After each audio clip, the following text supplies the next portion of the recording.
Fala pessoal, meu nome é Kevin Beltrão e nesse vídeo eu vou ensinar vocês a trabalhar com as rotas de React usando o React Router DOM. Para começar, eu vou instalar React Router DOM utilizando Yarn aqui. Yarn add React Router DOM também poderia ser instalado utilizando o npm. Para dar exemplo, eu vou criar aqui uma pasta chamada pages e vou começar a criar uns componentes nela. page1.jsx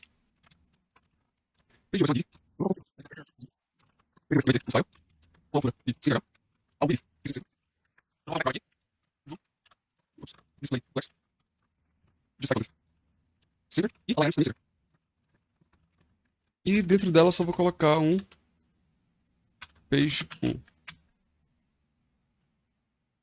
Vou só testar importando aqui no nosso app.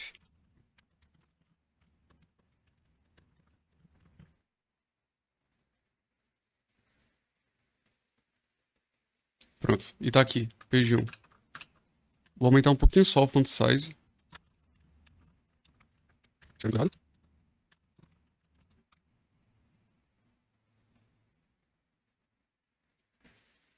E agora eu vou triplicar esse componente.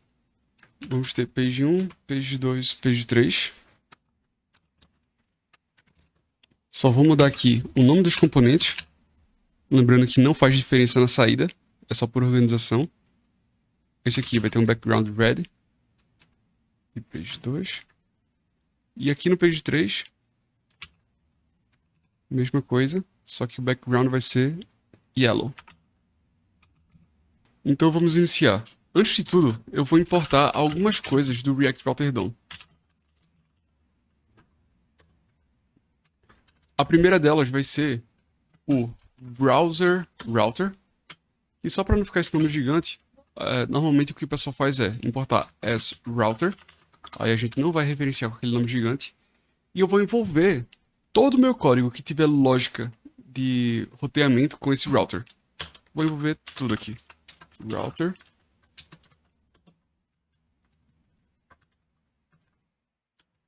Para fazer as rotas, eu vou importar também o route. Ao invés de colocar aqui page1, eu vou botar o route. Eu vou informar o path que eu quero. Path igual a barra. Quando tiver no barra, que é onde a gente está agora, eu quero mostrar o componente page1. Vou importar os outros dois aqui.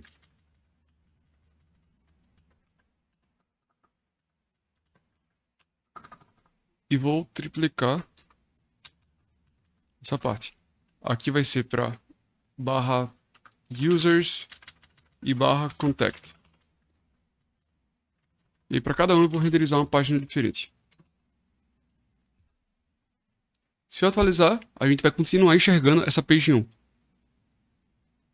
Se eu tentar acessar outra rota aqui, por exemplo, barra users, a gente vai ver que a gente vai continuar vendo o mesmo componente. Por quê? O React Router DOM funciona da seguinte forma. O primeiro match que ele der, ele já vai carregar. Então, barra users deu match antes com o barra, que é essa rota daqui. E aí, pra gente evitar esse tipo de erro, esse tipo de resultado indesejado, a gente pode colocar o seguinte aqui, exect, que é a mesma coisa que passar exect true, e aí ele só vai parar aqui se for exatamente a URL que tem escrita, no caso, barra. Então vocês podem ver aqui, agora está mostrando barra users. Se eu botar barra contact, também exibindo barra contact. Uma coisa que a gente pode também adicionar para otimizar o código é o switch. O switch é um componente que a gente vai colocar envolvendo as rotas. E aí a única coisa que ele vai fazer é o seguinte. Normalmente o que acontece é que o React Router DOM passa por todas as rotas, mesmo que já tenha passado em uma. Ele continua examinando todas.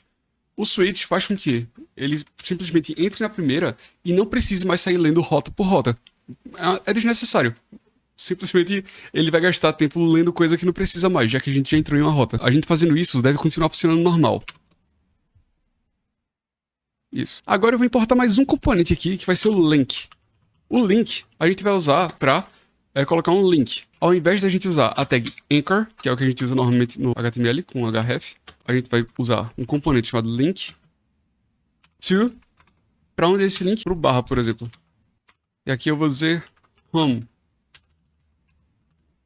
Vou criar mais dois que vai ser users e contact. Aqui vai ter users contact us. E aí a gente vai ver que a gente tem agora esses links aqui, né? Não tá bonito porque a gente não tá estilizando. Mas clicando neles, a gente muda o componente que está sendo renderizado na tela. O que acontece com algumas tecnologias que a gente usa para fazer rotas? Muitas vezes, as rotas vêm do back-end, do servidor. A gente indica quando essa rota for acessada, a gente vai carregar essa página, Server-Side Rendering.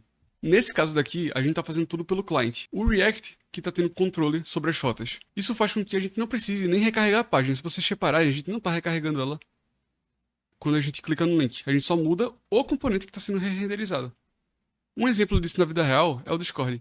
Quando a gente abre o Discord, vocês podem reparar que eu clico na conversa e todos os componentes que não vão sair da página, eles continuam aqui paradinho. A gente não recarrega a página inteira. A gente muda o URL e os componentes. E esse é o funcionamento que a gente deseja aqui. Mais uma coisa legal do React Router DOM é que a gente recebe objetos dentro dos componentes que a gente está renderizando através do React Router DOM. Então, se eu colocar aqui para receber como props algumas coisas como match. Aliás, eu vou printar o props. A gente não está passando props manualmente aqui, mas vamos ver o que a gente recebe dentro desse componente. Atualizando. Recebemos um objeto, que são os props. E aí aqui dentro a gente tem outros 3 objetos. Um deles é o match. Normalmente a gente usa para pegar, por exemplo, os params. No caso aqui não tem nenhum. Location, que a gente normalmente usa para pegar o path name, né, onde a gente está na aplicação. O search, que normalmente ficam as queries. E o history, onde tem a nossa navegação, nosso histórico de navegação. A partir disso, a gente pode usar algumas coisas. Por exemplo, esses métodos daqui. Se eu criar aqui um botão chamado de go back e on click, eu falar que ele vai dar um props.history.goback. Se eu clicar aqui, ele vai para a página anterior. É a mesma coisa apertar aqui na setinha. Vocês podem até ver, ó. Aqui está desabilitado, porque a gente já está o mais à frente possível. Clicou, voltou. Além disso, a gente tem aqui outros métodos, que são simplesmente o go. A gente indica aqui o index, para onde a gente quer ir. Então o go back é a mesma coisa que botar um go menos um. Go forward. E o push, que é um dos mais usados. Porque a gente pode aqui colocar para, se clicar nesse botão, a gente vai usar um history.push para barra... Eu vou digitar qualquer coisa aqui. E a gente vai ver aqui, quando eu clicar nesse go back, agora eu fui renderizado para essa tela daqui, que no caso não bate com nenhuma das routes, e aí ele não renderiza nenhum desses componentes. Uma coisa importante também é que essas props só chegam para os componentes que estão sendo renderizados a partir do route. Quando a gente tiver page 1 renderizando outro componente, então eu vou criar aqui uma pasta chamada component. E vou chamar esse aqui de component1. E esse component1 vai ser só o botão.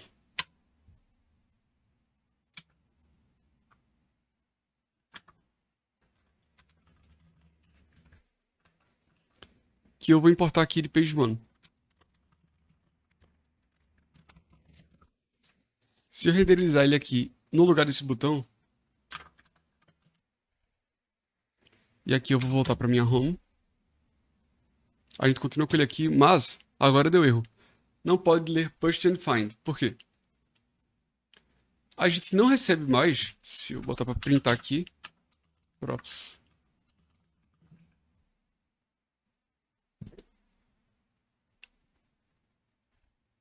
A gente não recebe mais aqueles objetos aqui como props, porque esses componentes não estão sendo renderizados pela route. Page 1 que está sendo e component 1 está sendo renderizado pelo page 1.